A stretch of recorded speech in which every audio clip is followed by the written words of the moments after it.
جدی، هم نقشای فان، هم کارهای طنز، اما همچنان توی مدارس، حتی تو دوره دانشجویی توی کلاس‌های دانشگاه عکنته بود و همچنان این مثل یه عقده اینجای من بود. یه بچه‌ای بودم که باور بودم کلاً، مثلا وزن من تو سن 20 سالگی 43 کیلو بود. به شدت کمبود حس می‌کردم، چه به لحاظ ظاهری کمبود حس می‌کردم، چه به لحاظ گفتاری کمبود حس می‌کردم.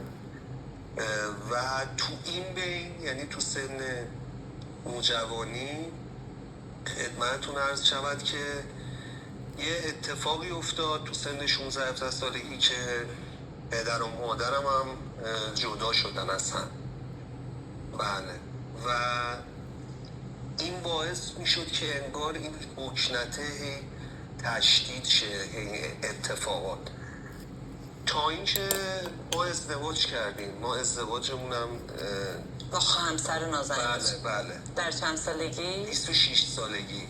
26 سالگی همسرم اتفاقا روزای اول